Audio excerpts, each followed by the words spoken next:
Uma história de fé, devoção e amor à agricultura. No programa de hoje você vai conhecer a dona Vilma, que aos 80 anos não quer nem saber de descansar. Tem uma criação de galinhas caipiras. O meu médico falou, tu veio aqui com diabetes quase em 300, a pressão em 20 e agora tá tudo bem, o que tu faz?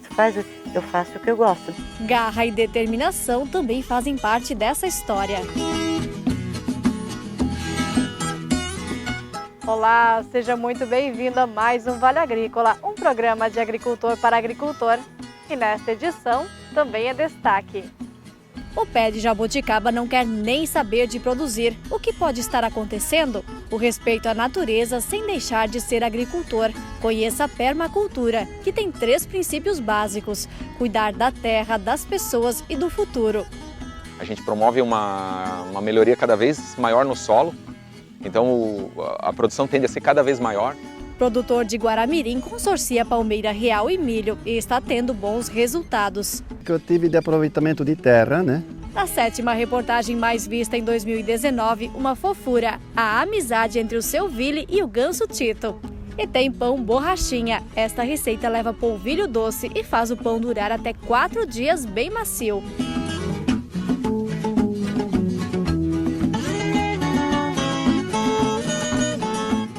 E o chimarrão já está pronto? Pegue sua cuia e fique com a gente. O Vale Agrícola inédito e cheio de informação para você está só começando.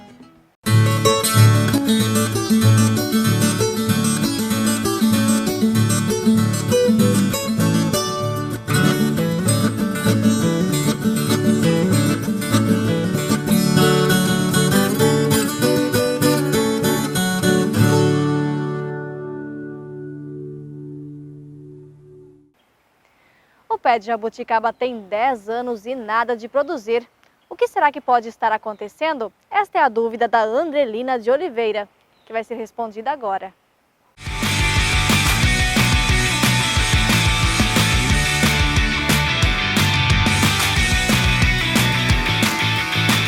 Para responder a pergunta sobre por que a jabuticabeira não frutifica, a gente tem que considerar várias questões.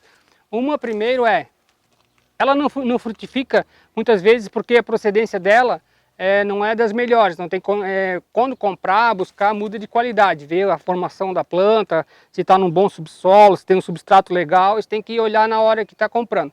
E de qual espécie que ela é também. Algumas espécies demoram mais para frutificar, outras menos. Às vezes as pessoas plantam uma jabuticabeira aí de 1 ano, 2 anos, esperando que ela frutifique logo. Ela tem um tempo de frutificação. Algumas levam até 7 anos, 8 anos para frutificar.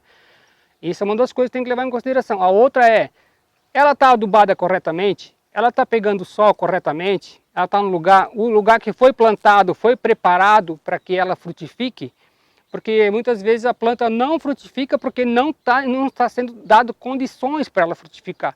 Às vezes ela não pega sol o suficiente e no meio dos ramos aqui também de vez em quando é bom fazer uma poda, tirar esses galhos mais sequinhos para entrar uma luz aqui no meio. E o solo tem que ser bem rico. Para uma planta produzir frutos, ela tem que ter material para frutificar. Tem que ajudar ela. Então pode fazer adubação em torno da árvore com adubos ricos em fósforo e potássio, que vai ajudar bastante na formação dos frutos.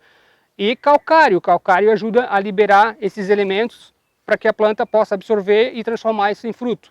Então, assim, se uma jabuticabeira não está frutificando, geralmente, em primeiro lugar, que eu já nas andanças que eu fiz por aí, é que ela está em um local ruim. Primeiro porque está cercada de muitas árvores, muita sombra, não vai produzir, não tem luz suficiente. Depois, solo ruim. Não foi preparado esse solo não foi calcareado, não foi colocado adubo correto para essa planta e ela não está conseguindo comer. Sem comer, não consegue produzir. E podas ajudam bastante. Existe a tradição antiga também, que muita gente fala, tem que bater na árvore para ela frutificar. Mas se tu só bater nela e não der condições para ela não vai frutificar, certo? Até a condição, essa tradição pode até ser seguida. Muita gente bate com cabo de vassoura, coloca umas pedras nos galhos na bifurcação.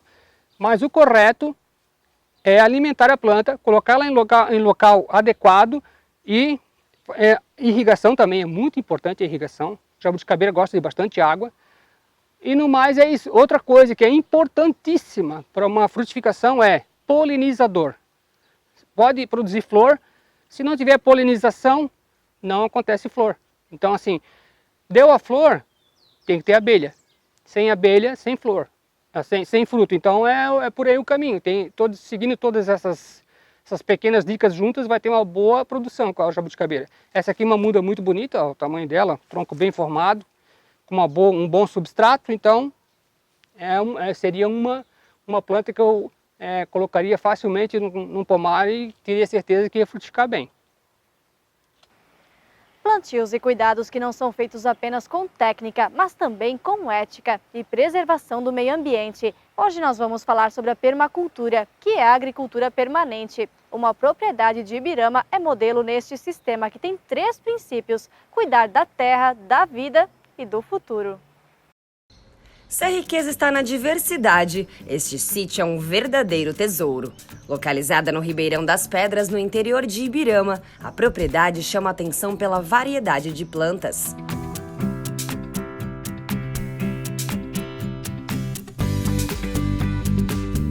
Mal dá para acreditar, mas até 2013, o João trabalhava no comércio no centro da cidade. Em 2014, ele e a esposa decidiram mudar de vida. Vamos dizer assim, aquela vida normal, é o comum pelo menos, né? E em 2013 a gente se mudou para o sítio, né? Eu e minha esposa e o filho pequeno.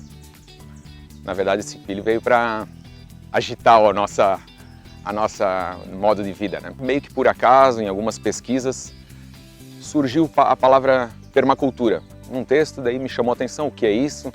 Daí eu estava pesquisando sobre outros assuntos, de novo permacultura, e daí pesquisando o que é permacultura, nossa, eu me encantei, né? Permacultura. Só o termo já é capaz de emocionar o João, junto com a história da família que mudou radicalmente. Esta forma de agricultura cria ambientes sustentáveis e produtivos em equilíbrio com a natureza. Ela vai integrar conhecimentos técnicos, científicos, que conhecimento tem à nossa disposição hoje, né? É muito fácil. A permacultura junta todos esses conhecimentos, junto com conhecimentos ancestrais, conhecimentos locais dos povos das diversas regiões, com princípios éticos, princípios ecológicos também, e tudo isso interligado e aplicado na prática, né? Esta é uma área produzida em sistema de agrofloresta, onde a regra é sempre demais. Na mesma linha tem banana, milho, laranja, acerola, pé de eucalipto e ainda 2 tipos de feijão que servem como adubação do solo: o feijão guandu e o feijão de porco, plantados há 50 dias. Já nesta outra, plantada há 3 anos, algumas variedades ainda permanecem dando apoio uma à outra: banana, palmito jussara, citros e o abacate. Então ela trabalha essa parte mão na massa, a parte prática, uma parte de design da tua propriedade, onde eu vou colocar o quê e por que eu tô fazendo aquilo, né? Ela se baseia em orientação solar, os setores quente, úmido, frio, ventos, possibilidade de fatores externos como a chance de enchentes ou fogo, tem um design para catástrofe também envolvido, né? O sistema utilizado pelo João e pela família tem vários pontos positivos. Além de não utilizar insumos químicos, o solo também recebe um tratamento mais saudável. No plantio, o agricultor incrementa adubos mais ecológicos, como o calcário, pó de rocha, cinza de fogão a lenha, o fosfato natural, esterco de boi e materiais orgânicos de cobertura, como as madeiras, que sobram no sítio. Na propriedade também encontramos um outro teste baseado na permacultura. É esta bacia de evapotranspiração que a gente já mostrou no programa. Essa daqui foi instalada no quintal de casa em 2015. A ideia é se responsabilizar pelos rejeitos produzidos na residência, principalmente por se tratar de uma área rural. Porque basicamente é uma piscina onde os dejetos chegam e eles vêm percolando, eles vêm através de entulhos e materiais que tem, até chegar nas raízes dessas plantas, do inhame, da banana, e a água que chega nessa superfície, ela simplesmente evapora e esse é o sistema fechado. Dos rejeitos até o lixo orgânico da residência, a solução existe e traz equilíbrio para a natureza. A família do João faz a separação correta desde que conheceu a permacultura. E todo esse lixo que é separado na cozinha vem para a parte externa da residência. Uma parte serve para a alimentação das galinhas e a outra é misturado com vários materiais secos. Importante, a galinha também tem uma função em todo esse processo. Então, um outro princípio da permacultura de design também é assim, ó, cada elemento que tu insere na tua propriedade, ele deveria servir para pelo menos 3 funções. Então vamos falar da galinha. Então ela vai me gerar ovos, carne. Uma outra função bem legal dela, ela revira o meu composto. Eu tenho galinhas algumas soltas pela casa, no entorno. Elas ficam revirando direto o composto. E elas são os meus fiscais aqui de insetos, principalmente aranha, que tinha muita aranha perto da casa. Então elas estão fiscalizando o entorno da casa direto e praticamente não tenho mais aranha em casa agora com as galinhas, né? As galinhas foram inseridas na propriedade com responsabilidade também. O local escolhido para os piquetes evita que o vento traga o mau cheiro até a residência. O terreno escolhido também foi o mais acidentado da propriedade, para evitar trabalhos com a limpeza. Para as galinhas manterem roçado e me dar menos trabalho. Isso já é um outro fator. E a gente dividiu agora em 3 piquetes para rotacionar e sempre as galinhas ter disponível um pasto para elas, né? Para elas terem um verde para suprir também as necessidades delas, né? Para fazer este deslocamento, o permacultor utiliza o galinheiro móvel ou trator de galinhas para preparar a terra nos canteiros. Como ele tem rodas, tu vai levando ele como se fosse um carrinho de mão. Então, por exemplo, tu estaciona ele, eu já fiz ele na largura dos meus canteiros, tu estaciona ele em determinado ponto do canteiro e as galinhas vão capinando, elas vão tirando todas as ervas indesejadas que tem ali, elas fazem uma espécie de um arado, que elas reviram tudo e ainda deixam o adubo, né? Então fica pronto para plantio esse canteiro. E mesmo morando em uma casa, o João vive fazendo testes. Olha só esse minhocário para apartamento. São 3 caixotes de plástico que servem para armazenar adubo. As minhocas fazem a festa. Tudo isso e muito mais baseado em uma economia circular, onde não apenas se extrai da terra, mas também se devolve. A permacultura é um estilo de vida realmente impressionante. A ideia do João é trazer turistas para vivenciar esta forma de agricultura de perto e mostrar que sim, é possível ter renda e ainda preservar o meio ambiente. E é garantido uma produção muito satisfatória e sempre crescente, que a gente promove uma melhoria cada vez maior no solo. Então a produção tende a ser cada vez maior e cada vez usando menos insumo de fora. Isso é muito, muito interessante, muito legal.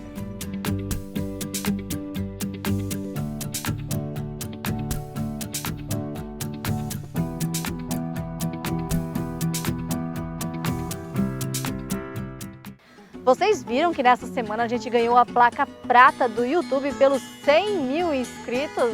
Estamos ficando chique, hein? E você que está assistindo aí pelo Facebook, pelas TVs, já curtiu a nossa página, já se inscreveu no nosso YouTube? Então corre lá. Isso é muito importante para que a gente possa continuar o nosso trabalho, ir cada vez mais longe, ter mais recursos e assim, claro, produzir reportagens cada vez com mais qualidade. Então a gente conta com você. Se inscreva no nosso canal do YouTube, compartilhe com os amigos, com a família. Vamos fazer essa rede agro crescer ainda mais. Nós vamos agora para um rápido intervalo e na volta vamos falar de consórcio, só que desta vez do plantio de palmito e de milho. A agricultora está tendo bons resultados com as 2 culturas na mesma área. E tem a história de uma quase octogenária. A dona Vilma vai contar histórias da vida e mostrar a criação de galinhas caipiras, que ajuda a reduzir as visitas ao médico.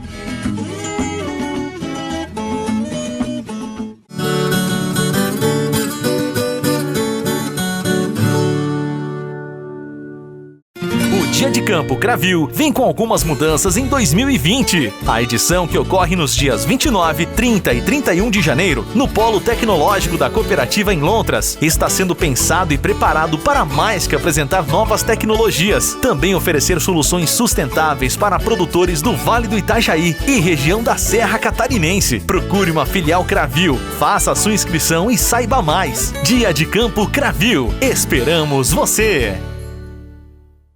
A Eco7 é a única do segmento certificada pela Sociedade Brasileira de Reabilitação Traumatológica e Ortopédica. O processo de fabricação dos colchões Eco e acessórios do sono da Eco7 é certificado pelo ISO 9001. Produzimos alta tecnologia para preservar seu maior patrimônio, sua saúde.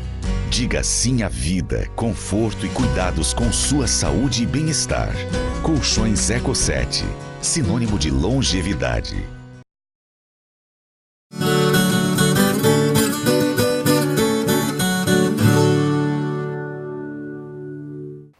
A palmeira real foi introduzida em Santa Catarina em 1998 e hoje é a palmácea mais cultivada por aqui. E quem tem experiência nesse cultivo já começa a inovar. É o caso de um agricultor do norte do estado. Município de Guaramirim, região norte de Santa Catarina, terra considerada a capital catarinense da palmeira real. A nossa equipe veio até uma propriedade para conhecer um agricultor que decidiu inovar por conta própria. Ele faz o consórcio das culturas de milho com a palmeira, isso há mais de 10 anos. Vamos então conhecer o resultado dessa experiência.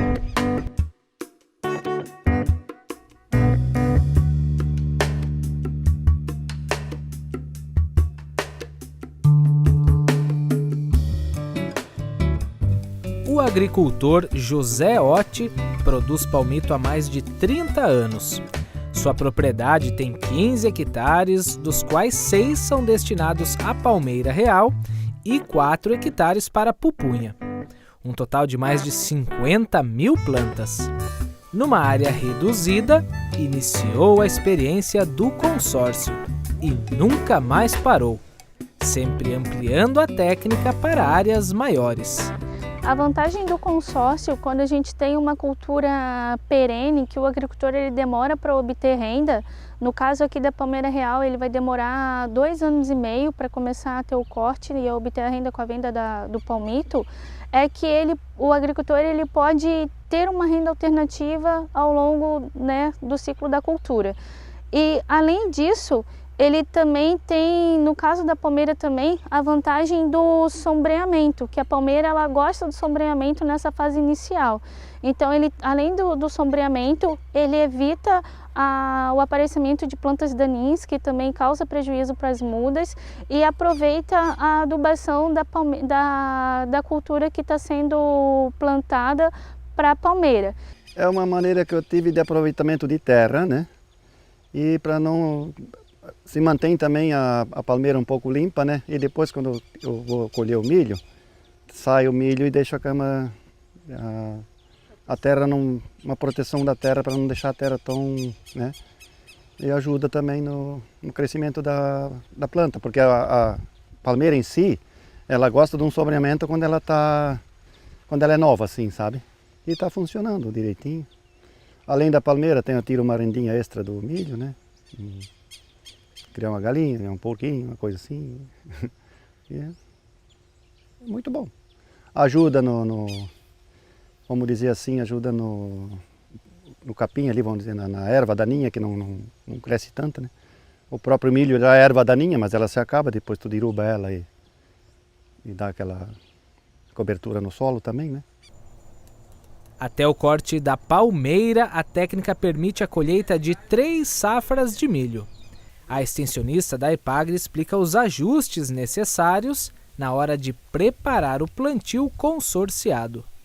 Para poder adaptar o plantio do milho junto com a palmeira, aqui o agricultor ele usou o que a gente chama de fileira dupla, que no caso ele fez 2 filas de palmeira real com um espaçamento mais justo, deixou um espaçamento maior e depois fez novamente 2 filas de palmeira real com espaçamento mais justo.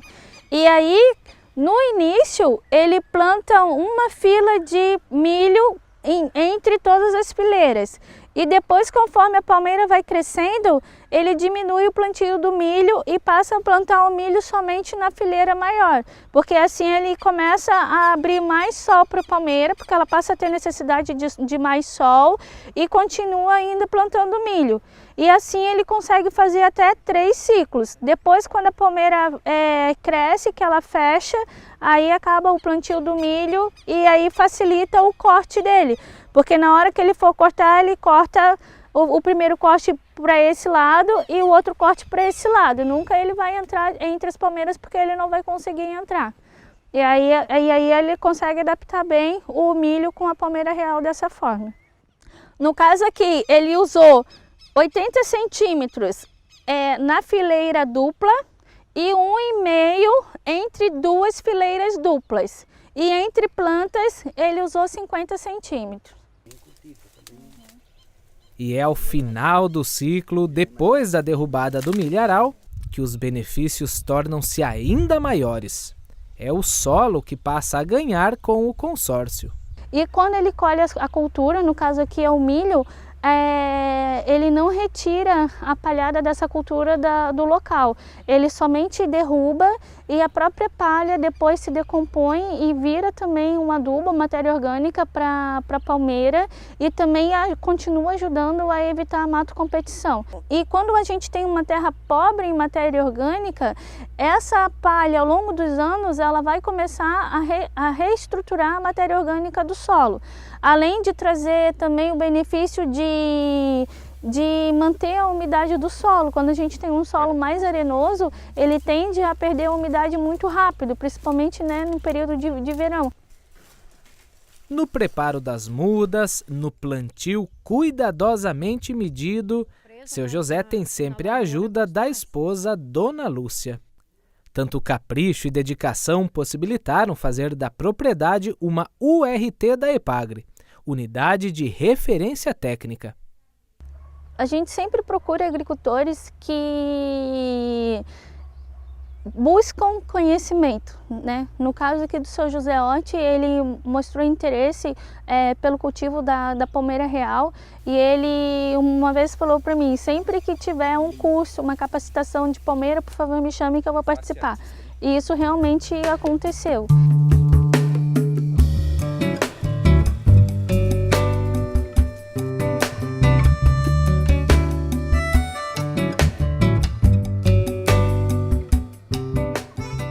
Religiosidade, disposição e uma boa dose de amor ao trabalho. Chegar à casa dos 80 trabalhando a todo vapor, com certeza é um privilégio. Você vai conhecer agora a Dona Vilma, uma aurorense com muita fé e também apaixonada pelas galinhas. Só o seu chalinho branco no lugar ali ficou.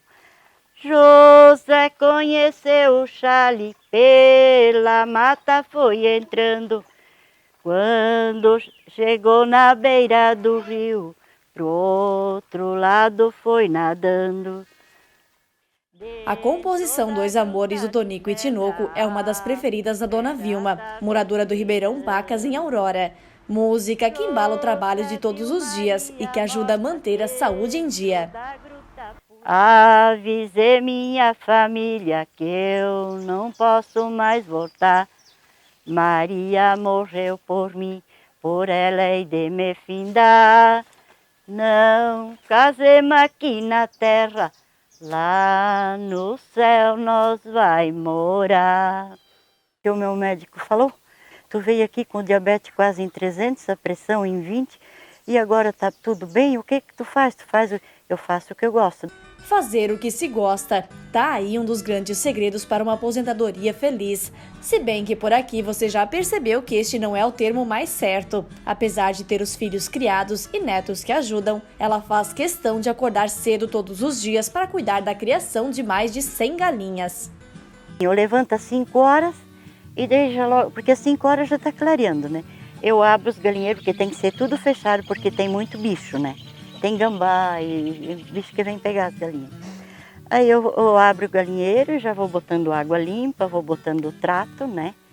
E de noite, depois que é noite, tem que ali fechar tudo, né?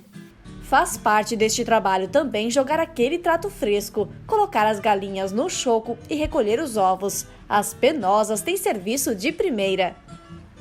A comida delas é 100% natural. É milho que não é transgênico, né? O verde vocês estão vendo, o verde é cortado. A água, ela é de nascente, é água natural. Umas 4 vezes por dia eu boto tudo água limpa.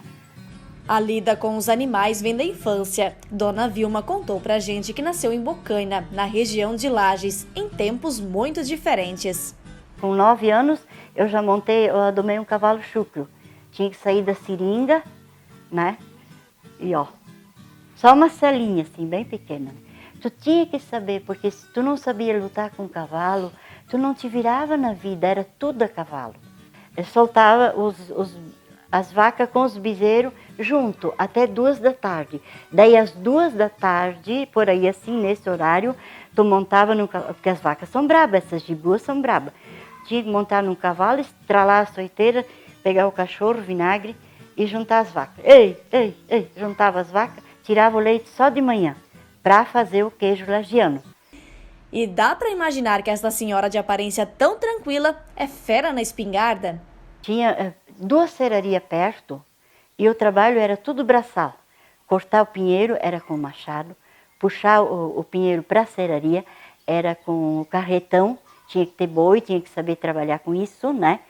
E daí era assim muito emprego. Daí o meu pai era carpinteiro, fazer casa para esses empregados. Vinha gente de tudo quanto é lugar atrás de emprego, né? Lá.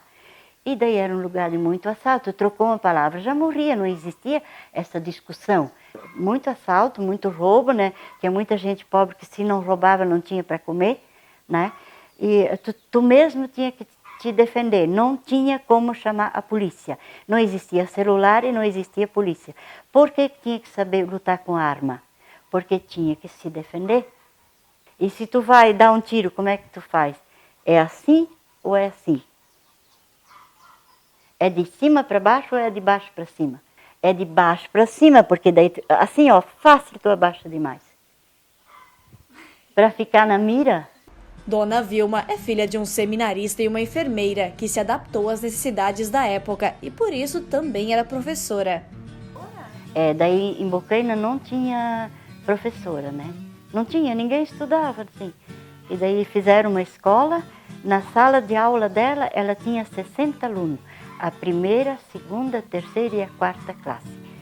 Daí ela foi a minha professora, minha catequista e ensinava nós a cantar também, né? Cantos que, como a gente mostrou, fazem parte até hoje da vida dela. Vinda de uma família religiosa, Dona Vilma queria ser freira, mas acabou conhecendo o seu João. Daí passava esses 7 rapazes de a pé na estrada, né? Daí eu dizia assim para minha mãe, os outros tudo são bem ajeitados, mas aquele formigão, e o paletó era muito grande, parecia ser um formigão.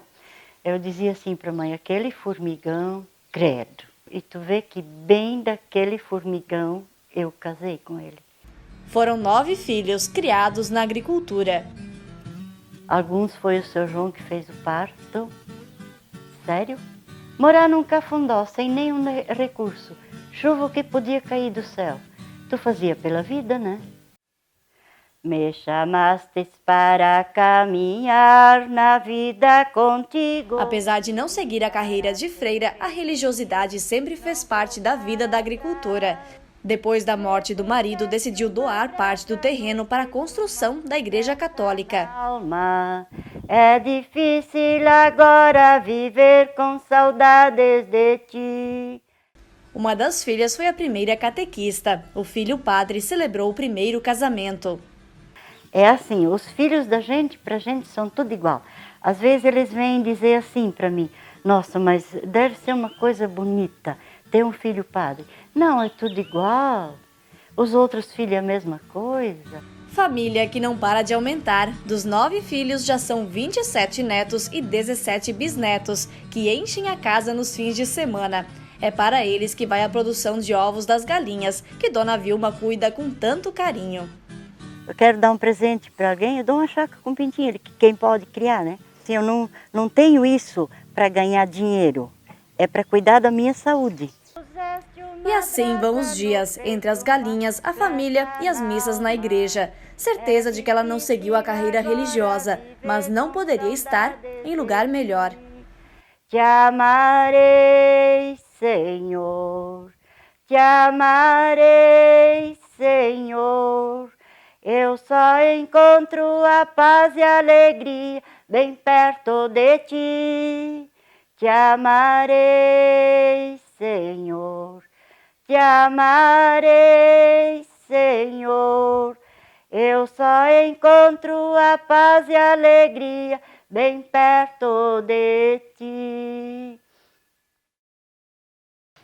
Gente, vocês não têm ideia de quão assustadas são essas galinhas. Não tinha jeito de fazer imagem. Entra um estranho lá, as galinhas ficam loucas, saem voando para tudo quanto é canto. Inclusive, esses dias, a dona Vilma não conseguiu tratar as galinhas num dia, né? O filho dela, o Sidney, tentou tratar. Quem disse que as galinhas aparecem? O que ele fez? Daí a parte mais engenhosa. Ele colocou uma touquinha dela, colocou o casaco, saiu andando mais assim e não é que as galinhas apareceram? Não dá para acreditar, né? Nós vamos agora para um rápido intervalo e na volta tem Top 10 pintando na telinha. Na 7ª reportagem mais vista em 2019, a relação de amizade entre o Seu Vili e o ganso Tito. E a receita é obra-prima da dona Maria de Imbuia. É o pão borrachinha, que leva entre os ingredientes o polvilho doce.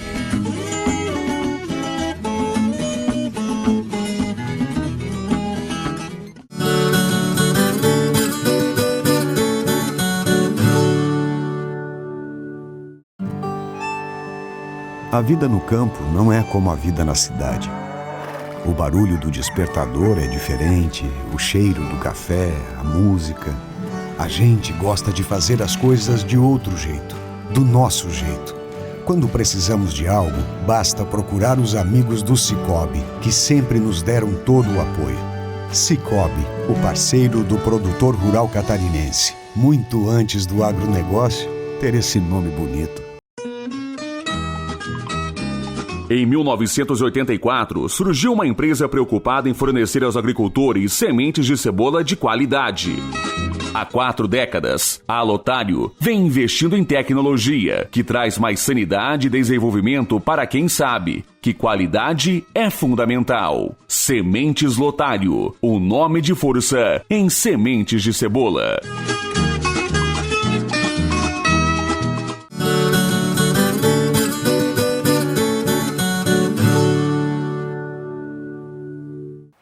Top 10 das reportagens mais vistas em 2019. Em 7º lugar, com 962 mil visualizações, a linda história do Seu Vili e do ganso Tito. De olhos azuis, de pelo branquinho, com andar elegante, ele é um gansinho. A brincadeira até faz jus aos animais, mas neste caso descreve um ganso um tanto diferente. Nomeado de Tito, ele chama atenção não só pelo físico, mas por algo que é um tanto raro de se ver. Vamos entrando pra dentro? Vem cá, vem cá. Vem cá, vem. Fico, bom. Vem cá, vem. Vai. Vem cá, vamos vir aqui, ó. Vem cá de porta, vem cá. Vem cá, vem. Vem cá, vem. Olha aqui, ó.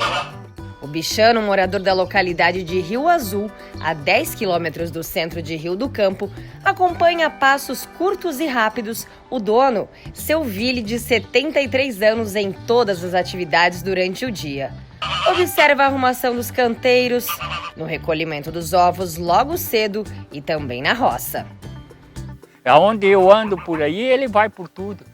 Ando de tobata assim, ele vai, acompanha tudo, até lá no fundo dos terrenos. Distrai a pessoa, né? E quando a gente fala que o Tito acompanha o Seu Vili em todas as atividades, é de verdade mesmo. Até na hora de sair para andar de bicicleta, ele é parceiro. Pode um negócio desses?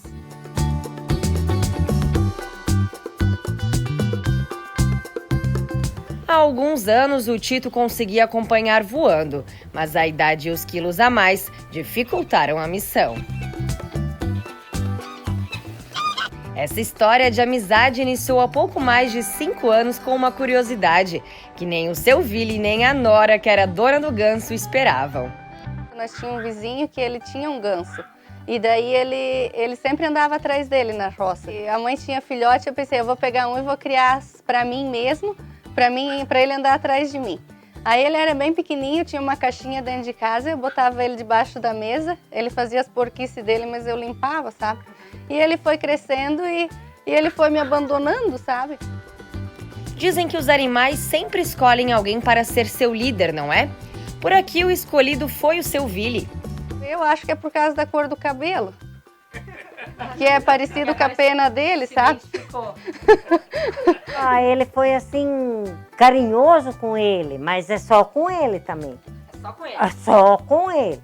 Com nós, se ele puder ainda grudar, ele gruda. Beliscar.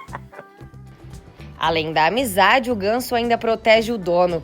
Durante a noite, fica atento aos passos dentro de casa. Eu estou na cama e eu começo a tossir, ele já nota onde o meu quarto é. Ele até conhece quando ele vem no banheiro. Ele grita. Já sabe. Ele é assim que ele quer chamar, né? Enquanto alguns procuram ter cachorros de estimação para cuidar e proteger a casa, seu Vili prefere o ganso. Ele recebe as visitas e também fica de olho em qualquer movimento suspeito. Hoje, né? Ó, né? Tem gente aqui, né? Meu, ele quer, né? E quando chega ele já faz barulho, né, Tito? Daí ele começa assim, já começa a notar a pessoa. Ele é melhor que um cachorro, então. É melhor que um cachorro, é. Quando a palavra é atenção, o Tito tira de letra. Se aconchega entre as pernas do seu Vili enquanto recebe um carinho. Vem cá, vem cá. Tu notou que tem gente, né? É, né? Vem cá, vem. É o tempo dele, quando ele quer, ele faz. Se não quer, né? Olha aqui, ó. Vem cá, vem, olha o carinho, né? Vem cá, vem. Olha aqui, ó, ponto. Vamos, olha aí, ponto, né? Ó. Olha aí, ó, né? Ó. Agora tu quer uma amizadinha, né?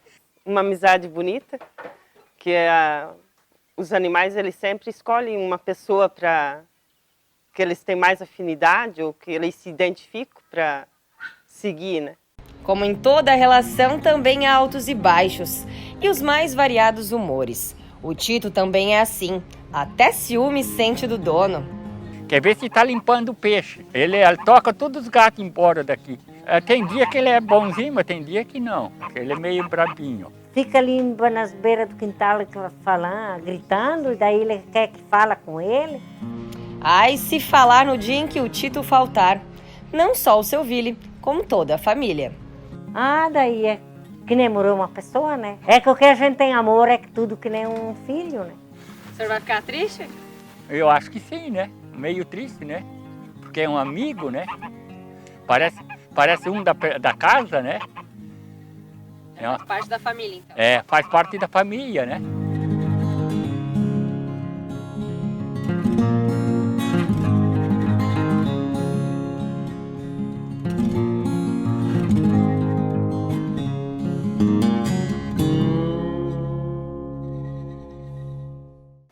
Com certeza uma reportagem que marcou muito o ano de 2019. Na semana que vem tem a 6ª colocação. De agora em diante, todas têm mais de 1 milhão de visualizações. Quais serão elas? Que reportagem que você gostaria que tivesse nesse top 10, hein? Comenta aí com a gente. Pão borrachinha, eu tenho certeza que vocês vão adorar esta receita. É um pão que leva entre os ingredientes o polvilho doce e por isso fica mais dias bem macio.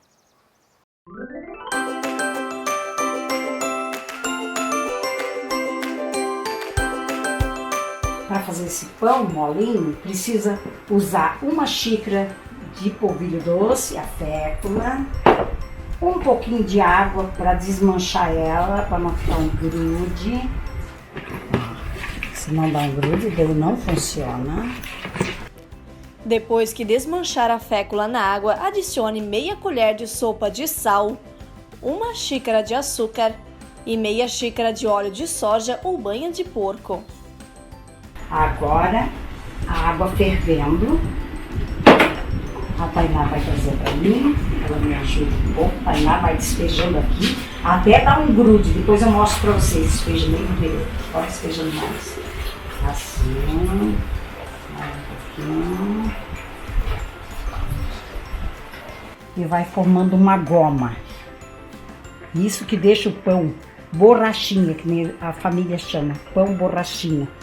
3, 4 dias o pão mantém molinho, bem gostoso. Em seguida a gente já pode usar 2 copos de água gelada, que daí a gente já pode amassar. Coloque também uma xícara de leite e vá adicionando a farinha de trigo aos poucos. A Dona Maria começa colocando umas 4 xícaras. Aí a gente já coloca o fermento aqui dentro do trigo, por causa da massa quente, para não perder a força do fermento. Agora é só mexer, bater bem até dar o ponto. Vai mexendo, a massa vai amolecendo, daí vai botando até ficar consistente. Ao todo são colocadas cerca de 10 xícaras de farinha de trigo, mas tem que ir vendo o ponto.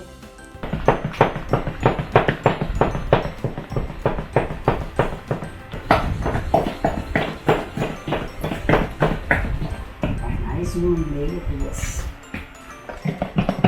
Já desmanchou o trigo. Já? Agora escorre assim para eles verem como tem que ser, ó. Assim, ó. Não precisa ser mais dura, porque ele forma, por causa do polvilho, ele forma, né, certinho. Mostra mais um pouquinho agora. Assim. Olha ali. Assim. Depois que chegar neste ponto, tem que deixar a massa descansar por uns 10 minutos. O pão já veio até em cima no balde, no pote. Isso eu não falei para vocês. Por que eu fiz dentro do pote? Se a gente faz numa bacia, a massa esfria, não fica o pão borrachinha. O pão tem que ser feito num pote, num baldinho qualquer. Então eu vou dar a primeira batida, ele volta para baixo mais um pouquinho. A massa tem que ser quente, ó, tá bem quentinha, porque daí isso é que faz a diferença no pão. É quando é feito e aguenta a massa quente até a segunda crescida, até colocar no forno. Agora vamos aguardar para ele dar a segunda crescida, para depois botar na forma e no forno. O pão já cresceu pela segunda vez, então a gente agora vai colocar na forma para ver como fica. Eu vou fazer um grande na forma puma. Se alguém quiser fazer que não tiver essa latinha, é a latinha do café, né, que eu já ensinei, que tem que ser bem batidinha aqui. Aí eu vou fazer um de pão puma. Olha que massa linda, igual massa de cuca. Não pode encher, ó, pouquinho mais de meia, porque ele vai crescer muito, muito lá. Daí, se botar muita massa, dá aquela babada no lado da forma e fica horrível. Gente, agora vai crescer mais por 5 minutos, para crescer mais 2 centímetros. Quando colocar no forno em 300 graus, ele vem em cima, quando ele começar a queimar um pouco em cima, porque tem que deixar por 1 hora o pão para assar, para ficar gostosinho, ele meio queimadinho é mais gostoso. Quando estiver queimando, a gente desliga o dourador e deixa para completar 1 hora. O pão já assou, o pão que a gente fez já assou, ainda quentinho, que eu tiro tudo com a mão. Olha, tá suando na forma, suadinho, quentinho, a gente coloca na sacolinha para ele manter 3 dias assim, molinho, gostoso. Se ele suar muito, o suor volta pro pão e deixa o pão bem molinho. Embaladinho pra gente levar para casa do vizinho, fazer presente, né? Ó, vocês veem como fica, estão vendo como fica o pãozinho? Como ele aguenta macio, que é até difícil para cortar. Se cortar numa tabuinha, eu gosto de cortar na tabuinha. Vocês veem como fica. É o pão borrachinha, ó. Que é uma delícia. Gente, o pão já está assado, cortadinho. Agora a gente vai provar, que eu já sei o sabor, mas para vocês verem como é gostoso comer esse pão. Pão nosso de cada dia. Eu vou comer com um pouco de geleia, que é fabricação minha mesmo. Geleia de morango, que a gente deixa os pedaços dentro. Mas, falar a respeito desse pão, ele é um pão muito bom. Quando a família vem em casa, antes de sair de casa, ele já recomenda. Que eles querem, Bastante pão borrachinha. É muito bom. Quando não é esse que ela faz o pão de milho. Os vizinhos, todo mundo vem comer o pãozinho ali. Morde o pão. Ah, é.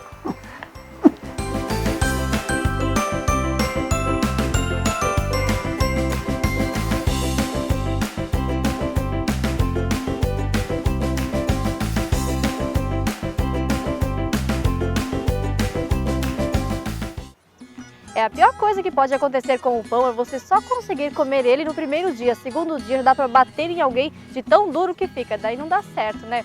E quem não lembra da dica da latinha, a Dona Maria pega a latinha de café, bate as extremidades, as bordas e coloca para queimar no fogão a lenha. É por isso que ela fica assim e pode ser usada para a produção de pães. O Vale Agrícola termina aqui. Aproveite a sua folga e tenha uma semana produtiva de trabalho. A gente se vê no sábado que vem. Até lá!